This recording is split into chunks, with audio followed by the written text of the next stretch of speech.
ایک بادشاہ تھا، نام تھا فیصل، آل سعود کا جو بڑا بیٹا تھا. اس نے ایک مرتبہ، ہمارے بہت بڑے عالم دین تھے لبنان کے، سید شرف الدین موسوی عاملی، ان کی مناظرے پہ بہت کتابیں، تو بے انتہا لوگ ان کی کتابیں پڑھ پڑھ کے اہل بیت کے راستے پہ آنے لگے.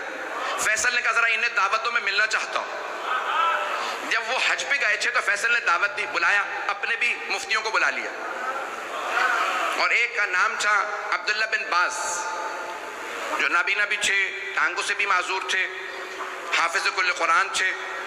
اسے پتہ نہیں تھا کہ بھئی یہاں پہ کون کون موجود.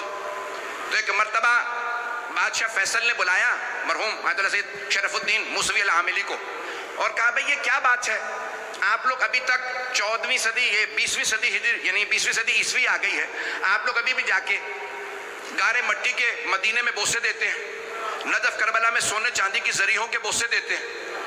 لوگ چاند پہ پہنچ رہے ہیں، آپ ابھی تک سونے چاندی کے بوسے دے رہے ہیں، گارے مٹی کے بوسے دے رہے ہیں. کب تک یہ آپ نہیں روکیں گے؟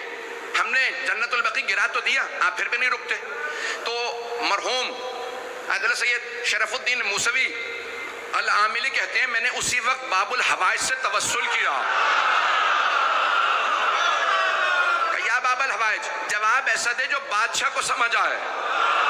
بادشاہ پڑھے لکھے تو ہوتے نہیں، میں آیتیں پڑھوں گا سمجھ نہیں آئیں گی، میں حدیثیں سناؤں گا اسے کیا پتہ چلے گا، پتہ نہیں مجمع ہے یا نہیں. جواب ایسا ہو جو اسے سمجھ میں آئے.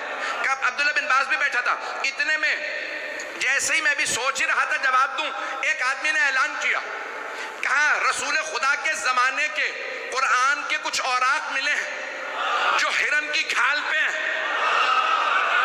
کہ جیسے ہی وہ لائے، بادشاہ تخت پہ کھڑا ہوا، آگے بڑھا، اس نے قرآن کریم مخمل کے کپڑے میں تھا، سونے کی تاروں میں تھا، چوما، آنکھوں سے لگایا. سید شرف الدین موسوی عاملی کہتے ہیں میں کھڑا ہوا، میں نے فوراً کہا بدعت،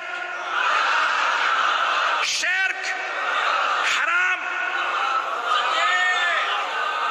کہ جو 3 نعرے وہ لگاتے تھے، میں نے تینوں نعرے لگا دی. تو فیصل نے کہا مولانا دماغ صحیح ہے آپ کا، ابھی تک تو صحیح بیٹھے تھے، اب اتنا چیخ چیخ کے کہہ رہے ہیں بدعت، شرک، حرام. کہ تم نے ابھی سونے کی تاروں کے بوسے دیے ہیں، مخمل کے کپڑے کے بوسے دیے ہیں، ہرن کی کھال کا بوسہ دیا. فیصل نے پلٹ کے کہا نہیں آغا، آپ کو غلط فہمی ہوئی ہے، وہ جو اس میں قرآن